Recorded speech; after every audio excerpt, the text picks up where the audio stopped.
이스라엘에 가장 훌륭한 왕이 있다면 다윗 왕일 것입니다.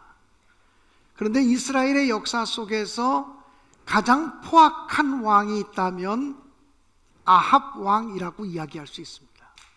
이 아합 왕은 북이스라엘의 8번째 제8대 왕입니다.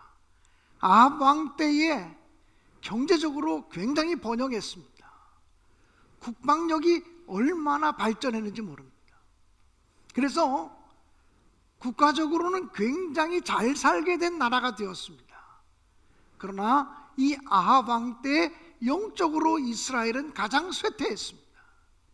이 아합 왕은 바알과 아세라를 섬기는 왕비 이세벨을 자기 아내로 맞이하면서 온 나라를 우상에 물들게 했습니다. 온 나라 백성들로 하여금 바알과 아세라를 섬기게 했고, 심지어는 여호와 하나님을 섬기는 주의 종들을, 선지자들을 잡아 죽이기까지 하였습니다. 그래서 하나님께서는 엘리야 선지자에게 아합 왕 앞에 나가서 외치라고 했습니다. 엘리야는 목숨을 걸고서 아합 왕 앞에 나가서 외쳤습니다. 여호와 하나님의 살아계심을 두고 맹세합니다. 내 말이 있기 전까지는 앞으로 이 나라에 비도 내리지 아니하고 이슬도 내리지 않을 것입니다 라고 선포했습니다. 그리고 난 다음에 하나님께서는 엘리야 선지자에게 말씀하시기를 그릿 시냇가로 가서 숨어서 지내라고 하셨습니다. 요단강 동쪽 편에 있는 그릿 시냇가로 가라고 말씀하셨습니다. 그릿 시냇가로 가서 숨어 있으면 하나님께서 까마귀들을 보내셔서 너를 먹여주시겠다고 말씀하셨습니다.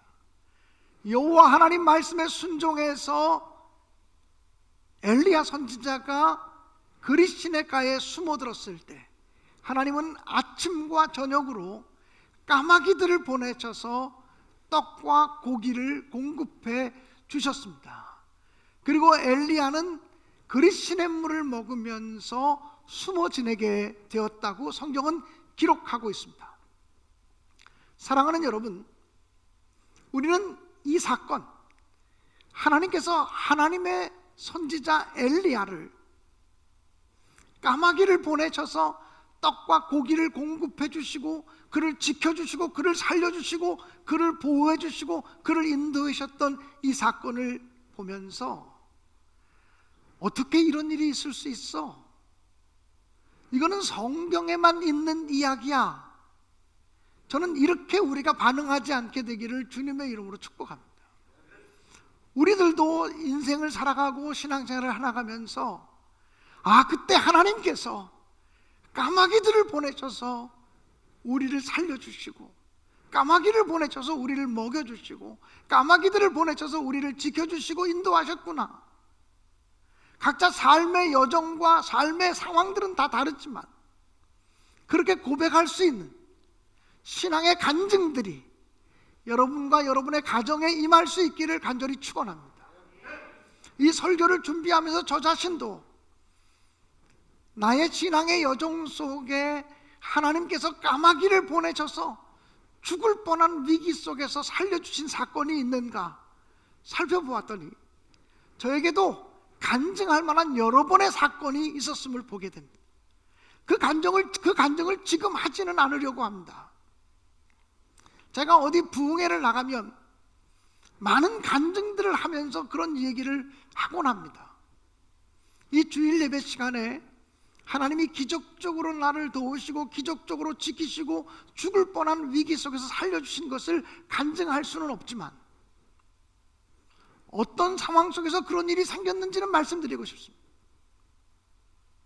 목숨을 걸고 하나님께 순종했을 때, 믿음을 가지고 도전하고 모험했을 때, 오직 하나님만 바라보았을 때, 세상적인 계산들을 내려놓고 오직 하나님의 뜻을 묻고 그게 하나님의 뜻이라고 느껴지면 그 하나님의 뜻, 하나님의 말씀에 목숨을 걸고 생명을 걸었을 때, 야, 이러다 죽을 수도 있겠구나, 이러다 정말 죽을 수도 있겠구나라고 하는 위기까지 느꼈을 때, 그때 비로소 하나님께서 생각지도 못했던 까마귀들을 보내셔서 먹여주시고 지켜주시고 살려주시고 인도하셨다는 것을 저는 분명히 간증할 수 있습니다.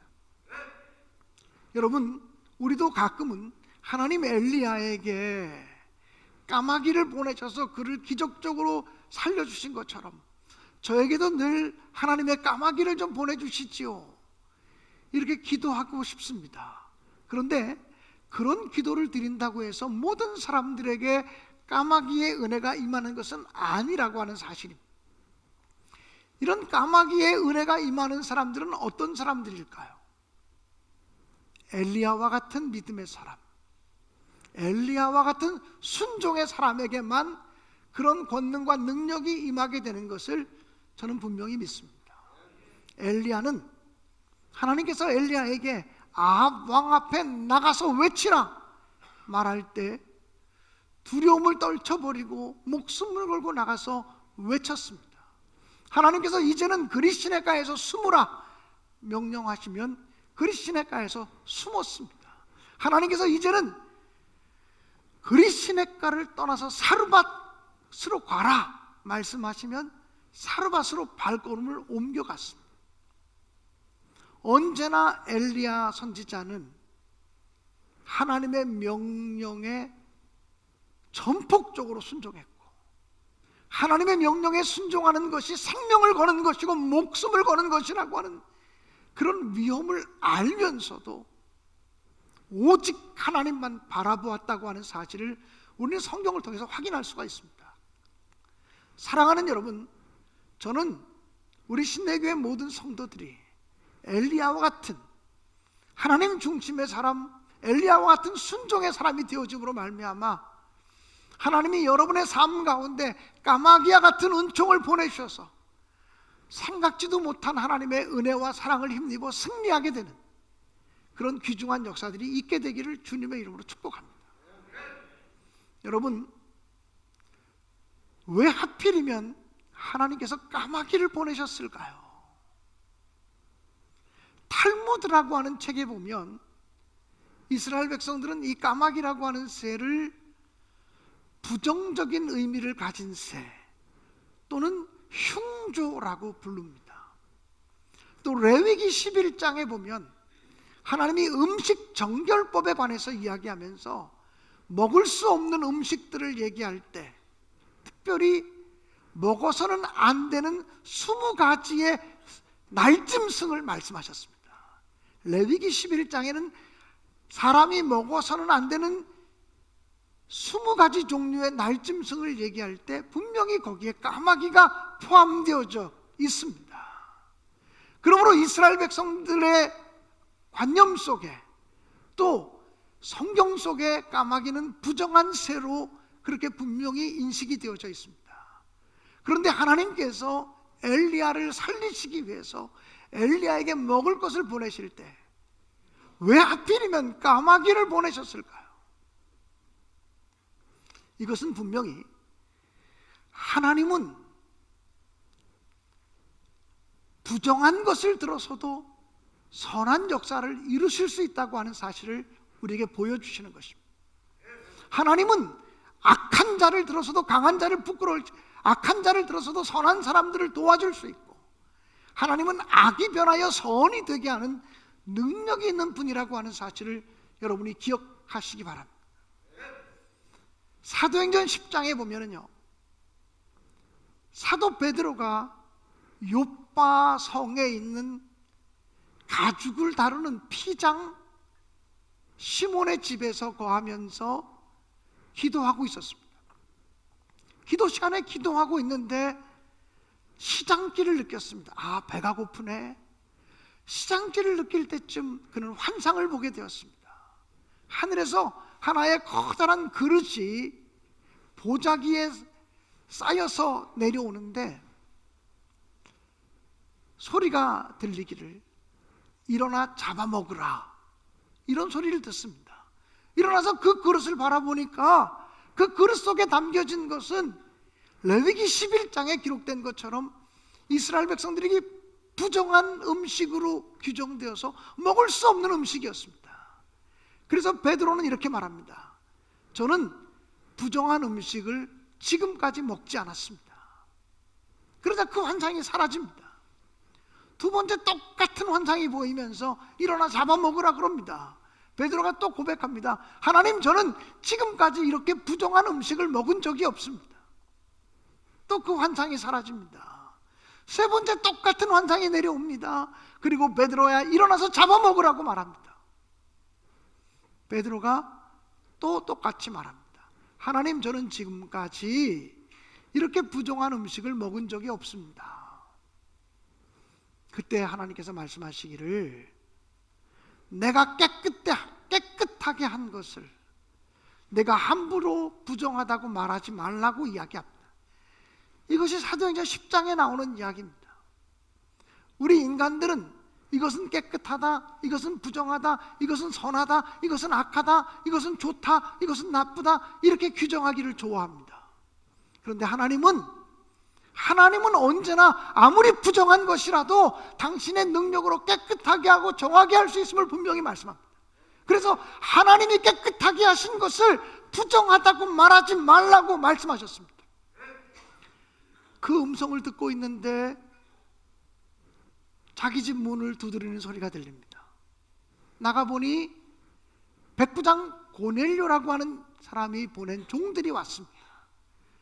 우리 주인 백부장 고넬료께서 기도하다가 환상을 보았습니다. 요빠 성에 거하는 베드로 사도를 초청해 오라고 하는 환상을 보았고 음성을 들었습니다. 그래서 저희들이 심부름을 왔습니다. 가시죠. 여러분, 베드로는요, 유대인으로서 이방인의 집에 갈 수 없는 사람입니다. 이방인의 집에 들어가는 것 자체가 금기사항이었습니다. 그런데 그 환상을 봤잖아요. 하나님이 깨끗하다고 한 것을 사람이 함부로 부정하다고 말하지 말라. 베드로는 그 음성에 순종해서 백부장 고넬료의 집에 가서 하나님 말씀을 전합니다. 그곳에서 백부장 고넬료의 가정에 은혜 받고 회개하고 성령 받는 놀라운 역사가 임했다고 사도행전 11장은 기록하고 있습니다. 그 일을 통해서 이방 선교의 문이 열려지는 놀라운 역사가 나타나게 되어진 것입니다.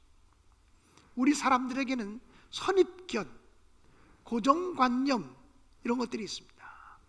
선입견과 고정관념을 가지고 있으면 그것이 편견으로 나타나기 쉽습니다. 그리고 그런 편견을 가지고 있으면 그 편견은 차별로 나타날 가능성이 굉장히 많습니다.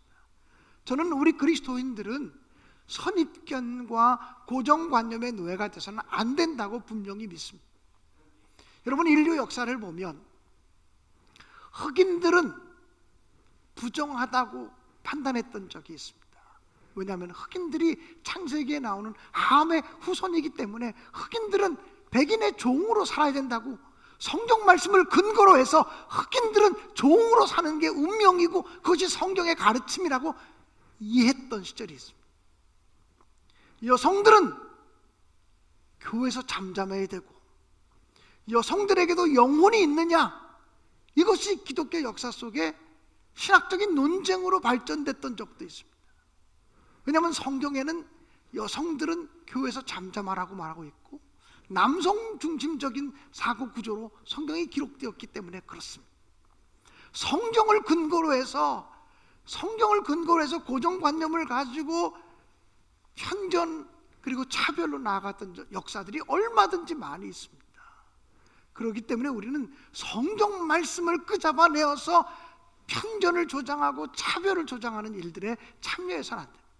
기독교의 정신은 평화요, 사랑이요, 그리고 섬김이기 때문에 그렇습니다. 사랑하는 여러분, 성경이 말하는 것은 뭐냐면 왜 까마귀를 보내셨느냐? 하나님은 까마귀를 통해서도 일하실 수 있다는 거예요. 그러므로 하나님이 깨끗하게 하신 것을 함부로 부정하다 말하지 말라는 거예요. 하나님이 하시는 방법이 내 마음이 어떤 때 맞지 않아도 하나님의 방법을 수용하는 것이 믿음이라고 하는 사실을 아시기 바랍니다. 때를 따라 우리는 내 생각대로 모든 것이 되어야 되고 내 방법대로 모든 것이 되어야만 기도 응답이라고 생각해요. 그런데 우리의 생각은 제한되어져 있고 우리의 지식과 우리의 경험은 제한되어져 있기 때문에 우리보다 크고 우리보다 위대하신 하나님은 우리의 생각을 뛰어넘어 역사하시고 우리의 지식이나 우리의 경험을 뛰어넘어 역사하시는 분이심을 우리는 알아야 합니다.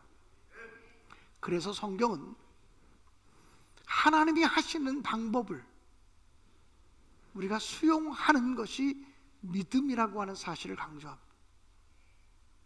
여러분, 이스라엘 백성들이 출애굽에서 젖과 꿀이 흐르는 가나안 땅을 향해 전진해 나갑니다. 이스라엘 백성들은 애굽 땅에서 해변길을 통해서 가나안 땅에 가기를 원했을 것입니다. 그 당시 해변길이 있었어요. 비아마르스라고 하는 해변길이 있었습니다. 그 해변길을 통해 가면 빠르면 2주일, 좀 늦게 가도 한 달 정도만 걸어가면 충분히 가나안 땅에 도달할 수 있었습니다. 그래서 그들은 출애굽하면서 한 달 정도 먹을 수 있는 음식을 바리바리 싸갖고 나왔습니다. 그런데 가나안 땅까지 가는 시간이 얼마 걸렸습니까? 40년 걸렸습니다. 이것은 그들이 원하는 방법이 아니었습니다. 광야길을 가는 것은 그들이 원했던 일이 아니었습니다. 그러나 하나님은 그들을 광야길로 보내셔서 그들의 식민지 근성을 내려놓게 하시고 불순종을 내려놓게 하시고 오직 하나님만 의지하고 하나님께만 순종하는 기질을 가진 사람들로 훈련시키기 위해서 광야길을 걷게 하셨다고 하는 사실을 우리는 기억해야만 합니다. 여러분, 우리가 신약 성경을 읽다 보면 바울 사도가 로마까지 가서 복음 증거하기를 간절히 원했습니다. 그래서 사도행전 곳곳에 보면 내가 로마도 보아야 하리라, 로마까지 가서 복음을 증거하리라고 자기의 소원을 피력하고 있는 바울 사도의 모습을 만나게 됩니다. 그런데 결국 바울 사도가 자기의 소망처럼 로마까지 가게 됐어요. 그런데 어떻게 가게 되었습니까? 죄수의 몸으로, 묶인 몸으로, 부자유한 몸으로 로마로 압송되어서 로마 황제 앞에 재판받는 신세가 되었습니다. 로마 가기 원했던 것은 바울 사도의 소원이었지만 바울은 메인 몸으로, 묶인 몸으로, 죄수의 몸으로 로마에 가기를 원했던 것은 아니에요. 이건 자기가 원했던 일이 아니에요. 자기는 자유한 몸으로 마음껏 가서 예수를 증거하고 싶었겠죠. 그런데 그것은 하나님의 방법은 아니었어요. 하나님은 오히려 바울 사도가 죄수의 몸으로, 묶인 몸으로 로마까지 가서 복음을 증거하기를 원하셨다는 거예요.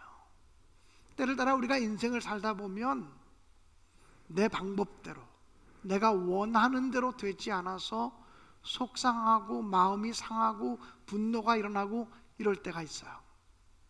진짜 믿음의 사람은 하나님의 시간을 기다릴 줄 알아야 되고, 진짜 믿음의 사람은 하나님이 우리를 인도하시는 방법에 대해서 순종해야 되는 거예요. 여러분, 구약 성경에 보면 믿음의 족장이었던 요셉은 형들에게 시기와 질투를 받아서 애굽의 종으로 팔려요. 이건 요셉이 원했던 일이 아니에요.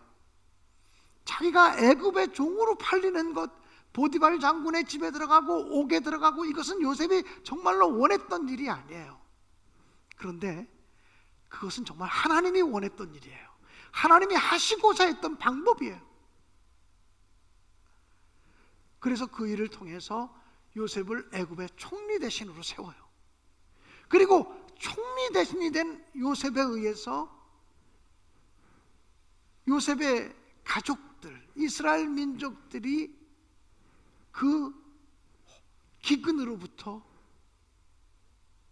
구원함을 받고 먹을 양식을 공급받게 되죠.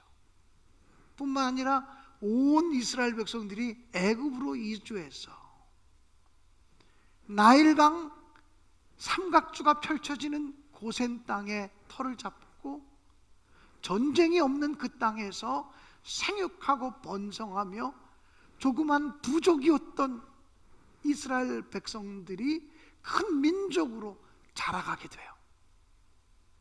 이것이 바로 하나님의 뜻이었어요. 요셉의 고난을 통해서, 요셉의 눈물을 통해서, 요셉의 희생을 통해서, 요셉의 용서를 통해서 하나님의 구원 역사를 이뤄가시는 것이 하나님의 방법이었고 하나님의 뜻이었다고 하는 거예요. 그렇기 때문에 우리는 하나님의 뜻과 하나님의 방법을 다 알지 못해도 하나님의 방법에 대해서 불평하지 않고 원망하지 않고 하나님의 하시는 일들을 받아들이는 것이 믿음이라고 하는 사실을 알아야 돼요. 이스라엘 백성들이 바벨론에 의해서 멸망당하고 그들이 바벨론의 포로로 끌려갔어요. 그리고 바벨론 사람들은 이스라엘 백성들을 바벨론 여러 곳에 흩어뜨려 놨어요. 하나님의 선민 이스라엘 백성들이 바벨론 여러 지역으로, 중동 땅 여러 곳으로 흩어지고 그리고 사라져가는 모습은 이스라엘 백성들이 원했던 모습이 아니에요. 그런데 그로부터 700년, 800년이 지나고 나서야 하나님이 왜 그렇게 하셨는지 깨닫게 되었을 거예요. 바울 사도가 복음을 들고 전도를 하러 나갔을 때 빌립보를 가도 유대인들이 있었어요. 데살로니가를 가도 유대인들이 있었어요. 골로새를 가도 유대인들이 있었어요. 안디옥을 가도 유대인들이 있어요. 어떤 곳을 가든지 유대인들이 있었고 회당을 짓고서 하나님을 예비하는 공동체를 형성하고 있었어요.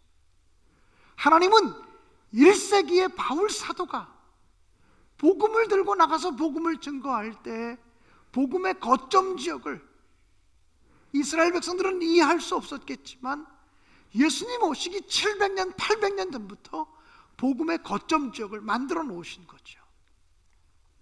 여러분, 저도 전 세계에 나가서 복음을 증거하고 싶은데 말이 안 돼서 못 나가요. 여러분도 그렇지 않습니까?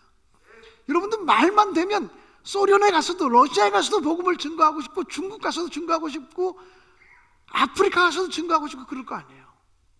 근데 바울 사도가요, 그 1세기에 전 세계로 나가서 복음을 증거했어요. 바울 사도가 수십 개의 언어를 할 수 있는 사람이어서 그럴까요? 그렇지 않아요. 하나님이 수백 년 전부터 히랍 제국에 의해서 전 세계를 통일하시고 히랍 제국이 히랍의 언어와 히랍의 문화를 통해서 온 세계를 히랍어를 쓰게끔 만들어 놨어요. 그래서 길리기아 다소에서 태어난 바울 사도는 히랍 문화권 속에서 태어났기 때문에 유대인이지만 히랍어를 잘해요. 그 히랍어를만 가지고 나가면 안디옥을 가도 데살로니가를 가도 빌립보를 가도 어디를 가도 에베소를 가도 똑같은 말로 복음을 증거할 수 있게 하나님이 이미 작업을 해놓으신 거죠. 여러분, 요즘처럼 길이 좋은 그런 시절이 아닌데 어떻게 바울 사도가 유럽 전역으로 다니면서 복음을 증거할 수 있었을까요? 하나님이 이미 수백 년 전부터 로마를 통해서 세상을 통일하셔서 모든 길은 로마로, 로마의 군사도로가 뚫려지게 하셨는데 로마가 군사적인 목적으로 뚫어놓은 그 도를 바울 사도와 1세기의 복음의 전사들이 그리스도의 십자가의 깃발을 들고 달려가도록 하셨다라고 하는 사실이에요. 때를 따라 우리는 눈앞에 있는 것만 보기 때문에 왜 우리의 역사가 이렇게 흘러가는지, 왜 내 삶이 이렇게 흘러가고 내 삶에 꼬이는 일들이 많은지, 불편한 일들이 많은지 이해할 수가 없어. 신앙생활하면서 이해되지 않는 것들이 너무도 많아.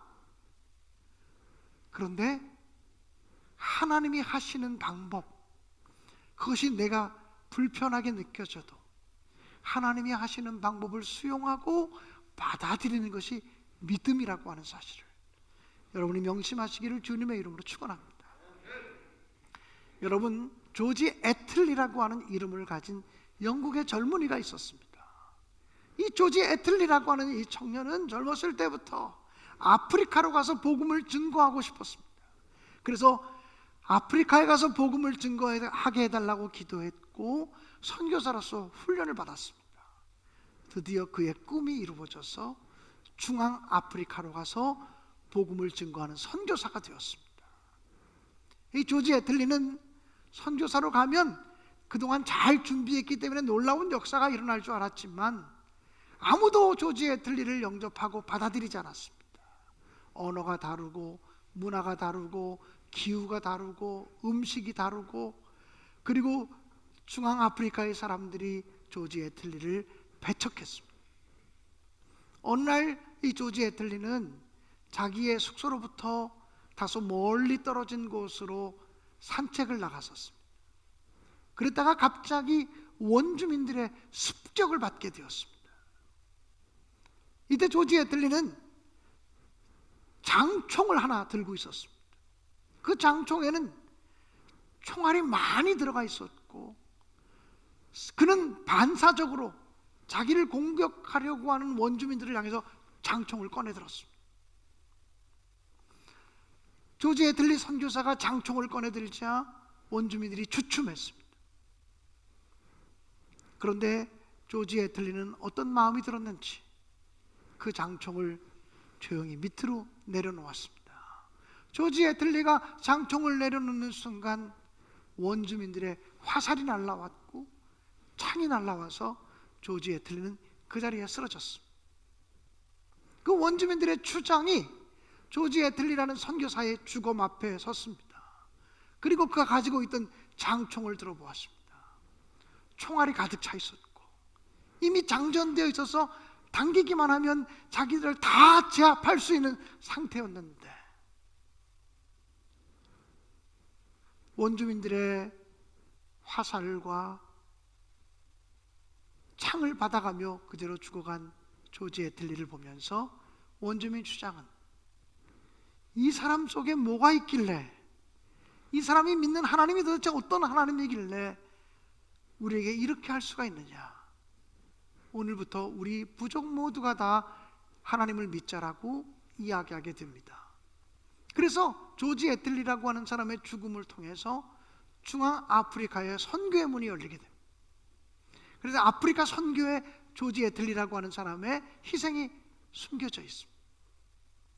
우리 대한민국에도 1866년 대원군 때 토마스 선교사의 순교를 통해서 이 땅에 복음이 증거되게 돼요. 자기의 죽음을 통해서 성경책 몇 권 전달하고 죽었는데 그 성경책 3권 전달한 것이 그것을 읽은 사람들에 의해서 복음의 역사가 시작되거든요.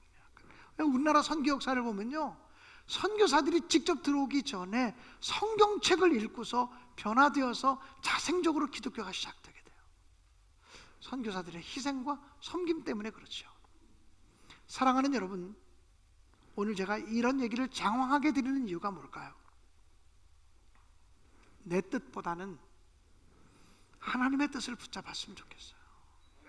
내 자존심, 내 체면, 내 기분, 내 방법 이런 것보다 하나님의 방법을 붙들고 하나님의 뜻을 묻고 하나님의 생각을 묻고, 하나님의 생각이라면 내게 불편해도, 내게 희생이 있어도, 내게 손해가 돼도 저 순종하겠습니다. 엘리야처럼 그렇게 순종하겠습니다.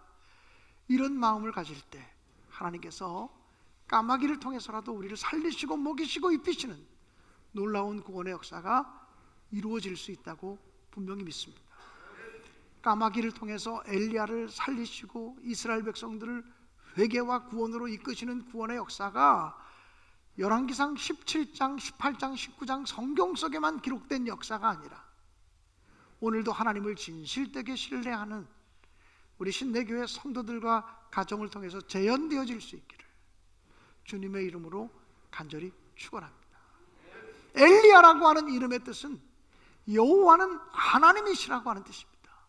여호와는 하나님이시라. 그 당시 아합 왕과 우상을 섬기는 이세벨 왕비는 바알이 하나님이다, 아세라가 하나님이다, 아세라를 섬겨라, 바알을 섬겨라, 그들이 우리의 하나님이라고 얘기합니다. 그러나 엘리야는 여호와가 하나님이다, 그의 이름처럼 목숨을 걸고 그것을 선포하며 살았습니다. 하나님이시여, 하나님이시여, 주는 나의 하나님이시니이다. 나의 몸과 마음 주를 갈망하며 이제 내가 주께 고백하는 말, 여호와는 나의 힘이요 여호와는 나의 구원이시니 내가 누구를 두려워하리요. 여호와는 나의 생명의 능력이시니 여호와는 나의 피난처시니. 우리가 이렇게 고백할 수 있기를 간절히 바랍니다.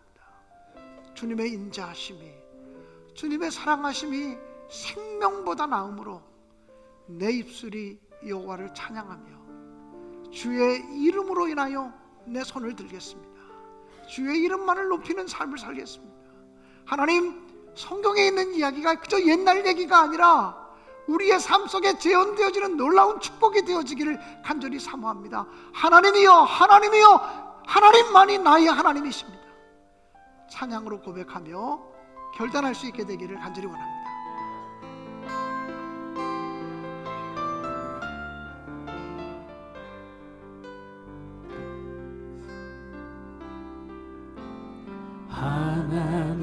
하나님이시여, 하나님이시여, 주는 나의 하나님이시로다.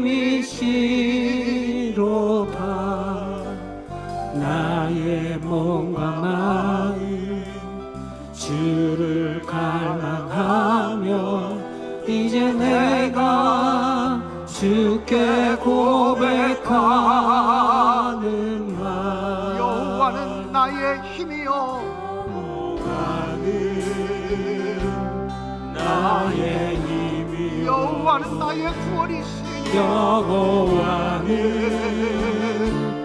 나의 구원이시니 내가 누구를 두려워하리요. 여호와는 생명의 피난처시니 주의 인자가 생명보다 나음으로 내 입술이 여호와를 찬양하리. 내 평생에 주를 찬양하며 주의 이름으로 내 손 들리라. 함께 일어나서 하나님이시여, 하나님이시여, 하나님이시여, 하나님이시여, 주는 나의 하나님이시로다.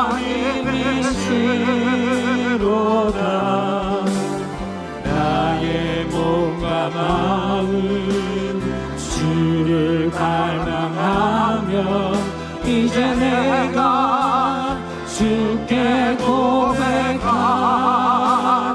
날, 여호와는 나의 힘이요 여호와는 나의 구원이시니 내가 누구를 두려워하리요.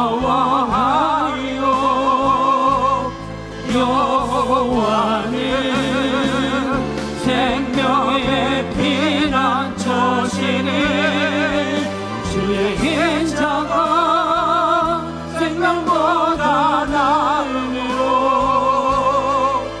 내 입술이 여호와를 찬양하리. 내 평생에 주를 찬양하며 주의 이름으로 내 손 들리. 여호와는 나의 힘이여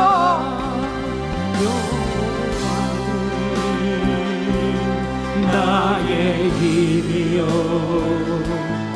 여호와는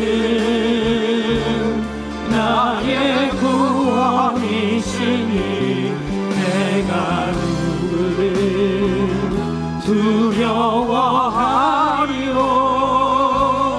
여호와는 생명의 피난처시니 주의 인자가 생명보다 나으므로 내 입술이 여호와를 찬양하리. 내 평생에 주를 찬양하며 주의 이름으로 내 손 들리라. 주의 인자가 생명보다 나으므로 내 입술이 여호와를 찬양하리. 내 평생에 주를 찬양하며 주의